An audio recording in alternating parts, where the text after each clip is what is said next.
விடுதலை சட்டையாவது போட்டு ஓடுறதுக்கு ஒரு விடுதலை. எனக்கு ரொம்ப நாள் ஆசைங்க பேர் பாடியில் ரன் பண்ணணும்னு சொல்லிட்டு ஒரு 10 கிலோமீட்டர். பட் ஆனால் 1 கிலோமீட்டர் தான் ஓடணும், ட்ரௌசர் போட்டு தான் ஓடணும்.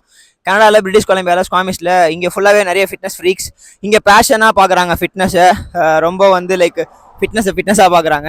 இதே நம்ம ஊரில் நான் சட்டையாவது போட்டு ஓடணும்னு வச்சுக்கோங்களேன், பிச்சைக்காரன் எப்படி ஓடுறான் பேர், பொண்ணுங்கள்லாம் இல்லை அப்படின்னு சொல்லிட்டு. அதாவது பீச்சில் உட்காந்து கசமுசா பண்ணலாம், ரூம் போட்டு கைமையாக பண்ணலாம். ஆனால் இந்த மாதிரி பண்ணால், ஒரு பேஷனாக பண்ணால் தப்பு. இந்த மாதிரியே இன்னைக்கு நிறைய பொண்ணுங்களோட ஸ்போர்ட்ஸ் கெரியரை நம்ம பேரண்ட்ஸே அழிச்சிடும். உறவினர்கள் என்ன சொல்லுவாங்க அப்படின்னு சொல்லிட்டு. ஓகே, ட்ரௌசர் போட்டு நமக்கு எதுக்கு அது, நம்மளாம் அதெல்லாம் பண்ணலாமா அப்படின்னு சொல்லிட்டு இன்னைக்கு நிறைய சாம்பியன்ஸ் கெட்டு போகிறதுக்கு காரணமே இதுதான். எதுக்கு என்கரேஜ் பண்ணுமோ அதுக்கு பண்ணுங்க, எதுக்கு பண்ணக்கூடாதோ அதுக்கு பண்ணுங்க. என்னோட கருத்து இதுதான். பட் எனக்கு இன்னைக்கு ஒரு நல்ல விடுதலை. ஓகே, சூப்பராக இருந்தது. பட் இதுக்கும் அசிங்கமாக கமெண்ட் பண்ண தான் போகிறீங்க, அதெல்லாம் கண்டுக்கவே போகிறது இல்லை. வேறு ஒன்றும் சொல்கிறதுக்கு இல்லை. நல்லதுக்கு சப்போர்ட் பண்ணுவோம், மூச்சை போடுவோம், வேறு ஒன்றும் இல்லை. சாவர வரைக்கும் நல்லதே செய்வோம். லவ் யூ மக்களே, லவ் யூ.